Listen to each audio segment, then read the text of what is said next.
이제 우리 다 같이 묵도하심으로 수예배를 시작하겠습니다.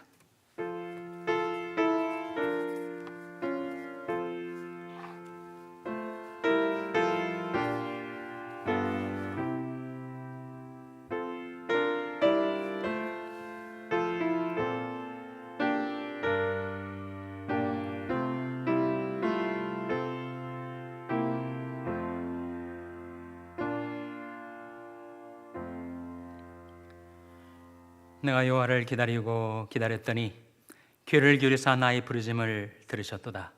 나를 기가 막힐 웅덩이와 수렁에서 끌어올리시고 내 발을 반석 위에 두사 내 걸음을 경고케 하셨도다. 새 노래 곧 우리 하나님께 올릴 찬송을 내 입에 두셨으니 많은 사람이 보고 두려워하여 여호와를 의지하리로다. 아멘. 하나님 아버지 감사합니다. 저희들을 기가 막힐 죄악의 웅덩이와 수렁에서 끌어올려 주시고 저희들의 발을 반석 위에 두시며 저희들이 가는 인생의 걸음을 견고하게 세워주신 구원의 하나님께 감사와 찬송을 드리오니 하나님 예배 가운데 저희와 함께 계셔서 하나님께 드리는 저희들의 감사와 찬송을 받아주시기를 바라옵고 예수님의 이름으로 기도하옵나이다. 아멘.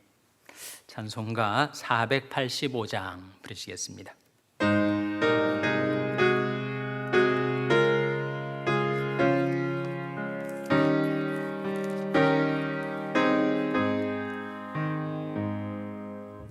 어두운 데는 밝히사 진리를 보게 하소서. 진리의 열쇠 내게 주사 참빛을 찾게 하소서. 깊으신 뜻을 알고자 엎드려 기다리오니 내 눈을 뜨게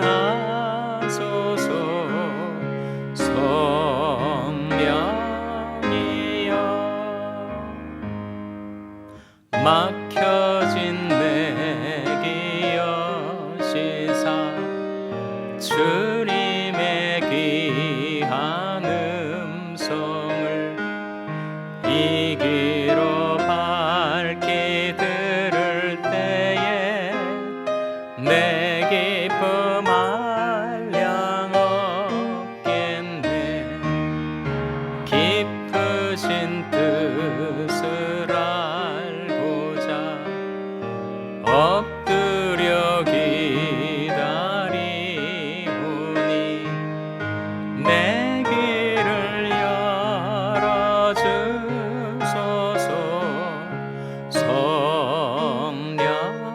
성령이여. 봉해진 내 입 여시사 복음을 널리 전하고 차가운 내 맘 녹여주사 사랑을 하게 하소서. 깊으신 뜻을 알고자 엎드려 기다리오니 내 입을 열어주소서.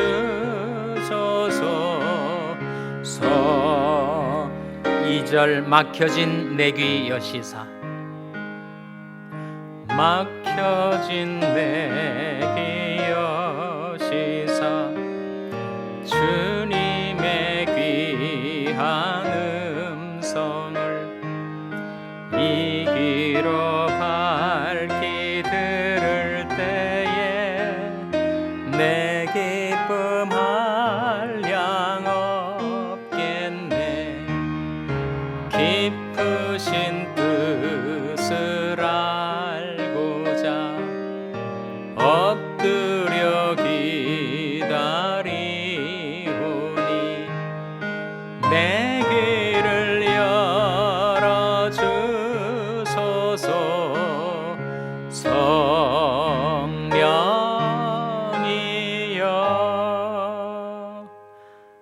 아멘. 하나님의 말씀은 요한일서 5장 11절에서 13절의 말씀입니다. 신약성경 393면 요한일서 5장 11절에서 13절의 말씀을 교독하시겠습니다. 요한일서 5장 11절에서 13절의 말씀입니다. 또 증거는 이것이니 하나님이 우리의 영생을 주신 것과 이 생명이 그의 아들 안에 있는 그것이니라. 아들이 있는 자에게는 생명이 있고 하나님의 아들이 없는 자에게는 생명이 없느니라. 다 같이 읽으시겠습니다. 내가 하나님의 아들의 이름을 믿는 너에게 이것을 쓴 것은 너희로 하여금 너에게 영생이 있음을 알게 하려 함이라. 아멘. 하나님 말씀 묵상하기 전에 다시 한번 같이 기도하시겠습니다. 하나님 아버지, 저희의 삶 속에 평강 주시고 또 이와 같이 하나님의 말씀을 묵상할 수 있는 은혜 주신 것을 감사드립니다. 진리의 성령을 저희들에게 보내주셔서 저희들의 눈을 뜨게 하시고 저희들의 귀를 열어주시고 저희들의 마음을 녹여주시고 저희들의 영생의 확신과 소망을 갖고 살게 도와 주시옵소서. 예수님의 이름으로 기도하옵나이다. 아멘. 할렐루야. 각 가정에서 온라인으로 수예배에 참여하신 여러분, 가족들을 축복하며 샬롬 서로 인사 나누시기 바랍니다. 샬롬, 샬롬. 오늘이 5월 20일 수요일입니다. 수예배 잘 나오셨습니다. 오늘 수예배 설교 제목이 뭔지 혹시 보셨어요? 화면을 통해서 한번 나온 적이 있습니다만 오늘 제목은 사람이 영생의 유무를 알 수 있는가 하는 것입니다. 사람이 영생의 유무를 알 수 있을까요? 자기가 영생을 받았는지 받지 않았는지 알 수 있을까요? 자기 영생을 소유하고 있는지 그렇지 않은지를 알 수가 있을까요? 여러분은 그 질문에 대해서 뭐라고 답변하시겠습니까? 이 질문에 대한 답변에 양극단의 오류가 있습니다. 하나는 율법주의의 오류, 또 다른 하나는 반율법주의의 오류. 율법주의 영생관에 따르면 사람이 영생이 있음을 알 수가 없다는 거죠. 누가 구원받았다, 영생이 있다 라고 말하는 것은 하나님 앞에 외람된 일이다 하는 거죠. 그러니까 전통적으로 옛날에 시골 교회에서 할아버지 할머니들이 정말 정성으로 신앙생활을 하시지만 영생이 있으십니까? 그렇게 물을 때 있다고 자신 있게 대답하시는 분들이 별로 안 계셨죠. 사람이 어떻게 영생이 있다고 단정적으로 말할 수가 있는가? 그것은 정말 하나님 앞에 송구스러운 일이 아닌가? 그것은 정말 외람된 일이 아닌가? 율법주의에 따르면 영생은 이 세상에 있을 동안에는 알 수가 없고 죽을 때 돼봐야, 천국문 앞에 서봐야 그때 가서 판가름 나는 것이다. 정반대의 오류, 반율법주의의 오류는 그 질문에 대해서는 예스라고 대답을 합니다. 내가 영생이 있다, 당신도 있느냐? 그렇게 묻는 거죠. 구원파가 바로 반율법주의의 전형적인 종파입니다. 한국에서도 구원파라는 종파가 지금은 이제 거의 없어졌어요. 근데 한때 대단한 세력으로 퍼져가고 있을 때 그 구원파의 시초는 1960년대 대구 경북 지방에 와서 선교 활동을 벌였던 디교이라는 선교사를 통해서 시작되었습니다. 그는 미국으로 돌아와서 복음 전파의 사역을 충실하게 감당하다가 몇 년 전에 돌아가셨어요. 근데 그에게서 배운 후예들이 극단으로 흘렀어요. 권신찬, 유병원, 박옥수 이런 인물들이에요. 권신찬 목사는 좀 일찍 죽었고, 유병원이라는 사람은 최근까지 한국 사회를 떠들썩하게 만들었었던 세모 사건, 오대양 사건, 세월호 사건, 다 배후의 주동자 격이었던 인물이 유병원이 아니었습니까? 박옥수는 지금도 활동하고 있습니다만, 구원파의 문제는 무엇인가?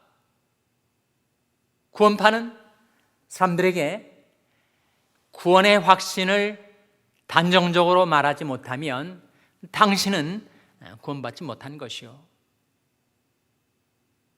구원의 확신이 있습니까? 언제 구원받았습니까? 구원받을 때 당신으로 하여금 구원의 확신을 갖게 한 말씀이 무엇입니까? 이런 질문들을 계속 해대서 그 질문들에 대해서 명확하게 답변을 못하는 사람들은 구원받지 못한 사람으로 단정을 짓죠. 구원파의 문제, 반율법주의 문제는 무엇인가 하면 바로 도덕 폐기론, 율법에 반한다는 거예요. 율법을 거스린다는 것입니다. 율법이 필요 없다. 우리의 영생을 받았으니 이 세상에서 어떻게 살아도 상관없는 것이다. 그래서 하나님의 말씀 따라 살지 못하게 되는 거죠. 물론 성경 공부는 합니다. 기도는 없죠. 회개도 없습니다. 한 번 구원받았으면 더 이상 회개할 필요도 없고, 지금도 아직도 누가 죄를 회개한다고 한다면 그가 구원을 받지 못해가지고 그런 것이다 라고 한단 말이에요. 반율법주의 오류는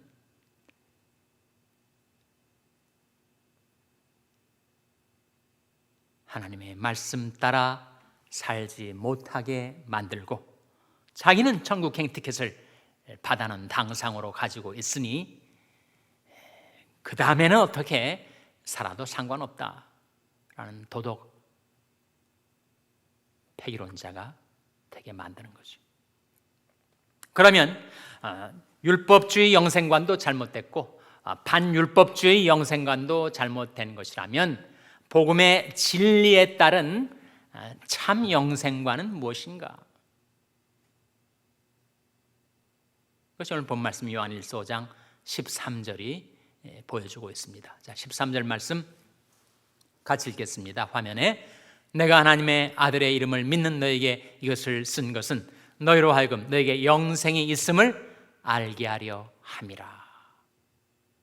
내가 하나님의 아들의 이름을 믿는, 예수 그리스도의 이름을 믿는 너에게 이것을 쓴 것은 너희로 하여금 너에게 영생이 있음을 알게 하려 함이라. 이 뜻은 너에게 장차 영생이 주어지게 될 것을 알게 하려 함이라 이 뜻이 아니고, 현재 너희가 영생을 소유하고 있음을 알게 하려 함이라 라는 뜻입니다.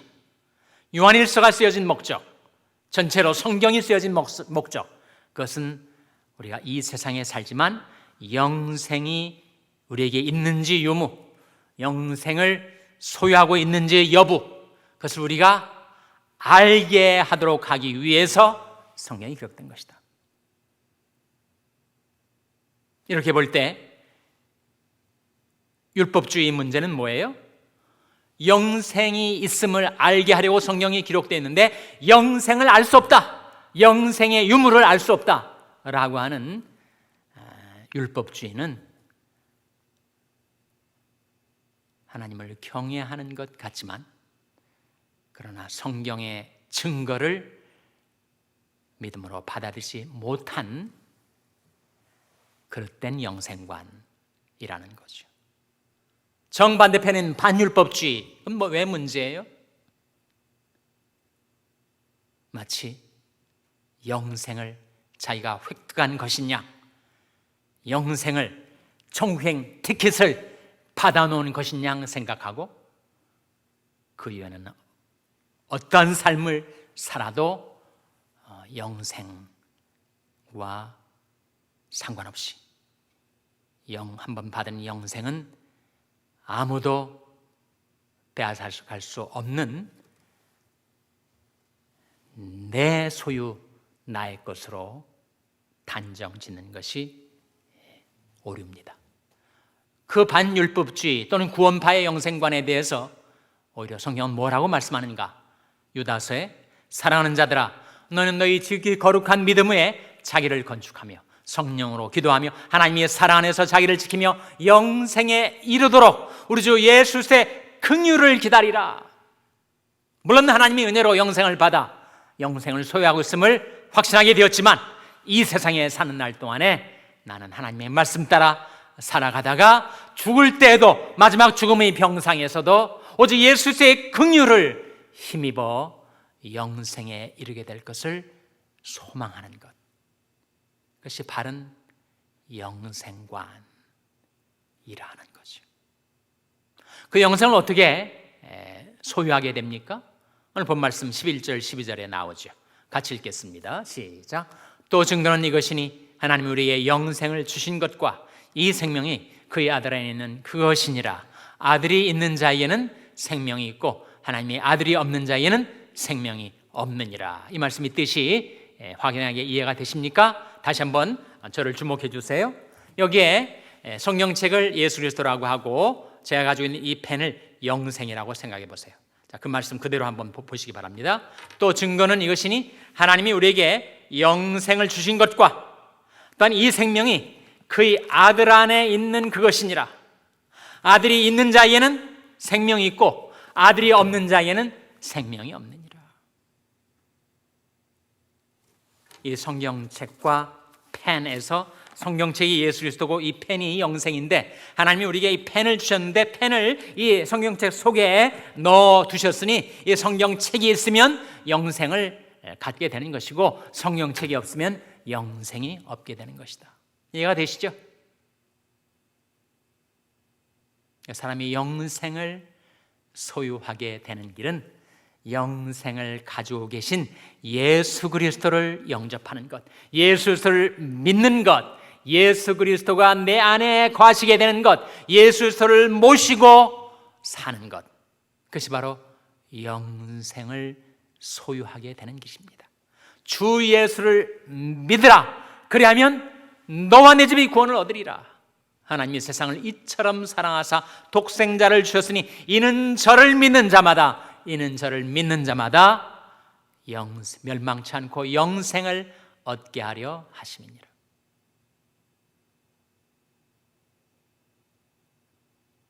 그래서 사람이 영생을 얻는 것은 예수 그리스도를 믿음으로써입니다. 내가 진실로 너에게 이르노니 내 말을 듣고 또 나 보내신 이를 믿는 자는 영생을 얻었고 심판에 이르지 아니하나니 사망에서 생명으로 옮겼느니라.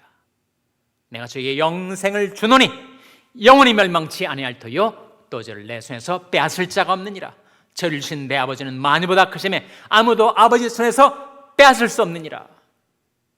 이 복음이 진리했다는 영생관에 세 중요한 말씀이 있어서 제가 증거를 합니다. 첫 번째는 요한복음 12장 50절에 나온 말씀인데 나는 그의 명령이 영생인 줄 아노라.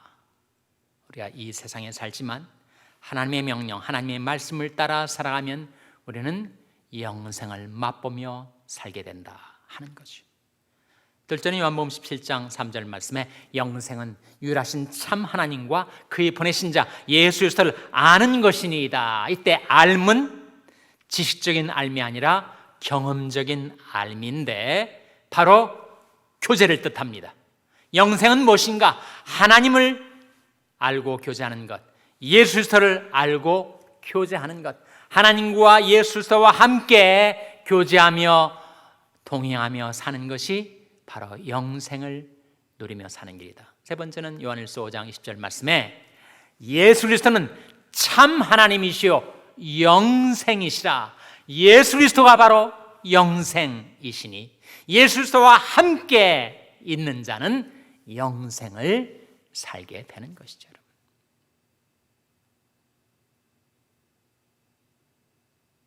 또 증거는 이것이니 하나님이 우리에게 영생을 주신 것과 이 생명이 그의 아들 안에 있는 그것이니라. 아들이 있는 자는 영생이 있고 아들이 없는 자는 영생이 없느니라. 내가 하나님의 아들의 이름을 믿는 너에게 이것을 쓴 것은 내게 영생이 있음을 알게 하려 함이라. 예수 그리스도를 믿어 영생을 소유하게 되어서 그 영생을 맛보며 누리며 살다가 참 하나님이시여 영생이신 예수 그리스도와 함께 영생 복락을 누리게 되는 여러분 한 분 한 분 되시기를 주님의 이름으로 축원합니다. 기도하시겠습니다.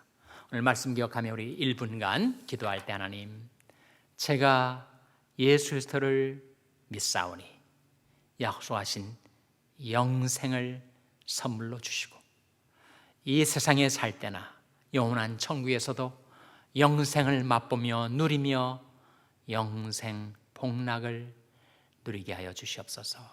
기도하시고 또 가지고 나온 기도의 제목들 하나님께 아뢰시는 1분간 합심해서 기도하시겠습니다.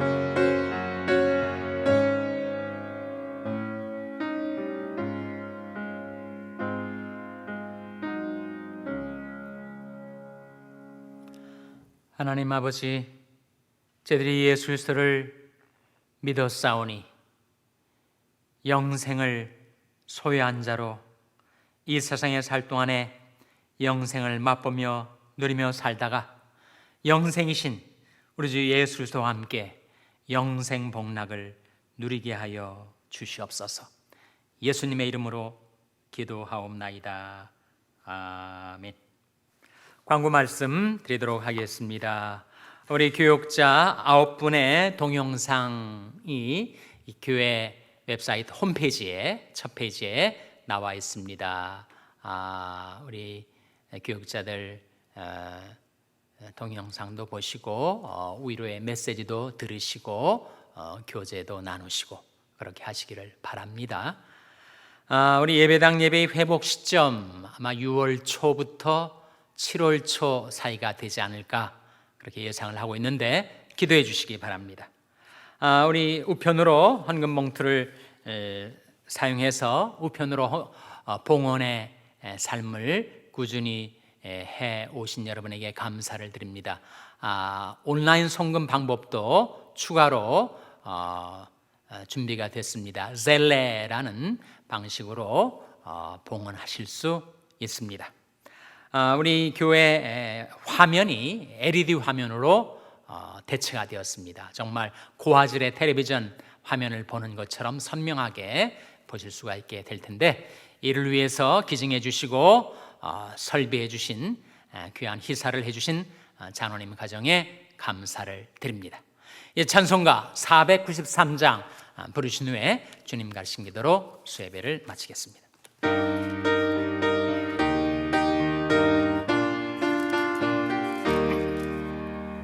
나 이제 주님의 새 생명 얻었노.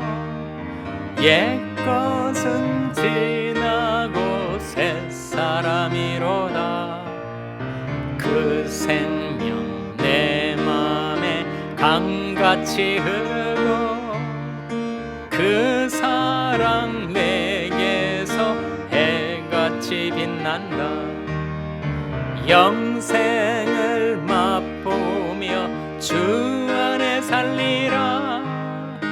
오늘도 내 함께 살리라.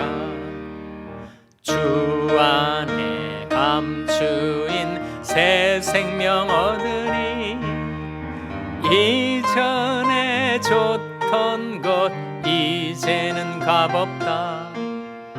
하늘의 은혜와 평화를 맛보니 찬송과 기도로 주 함께 살리라.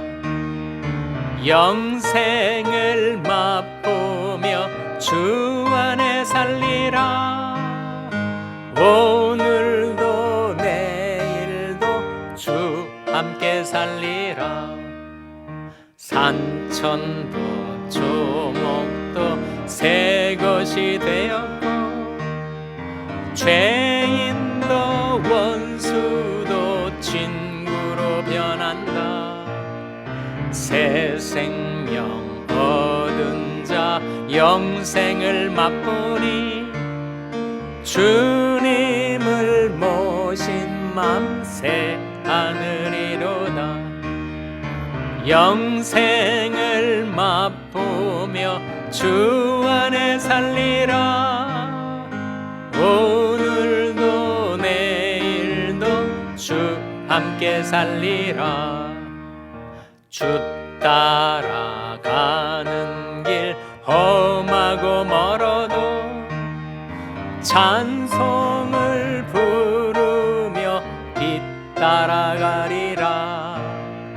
나 주를 모시고 영원히 살리라. 날마다 섬기며 주 함께 살리라.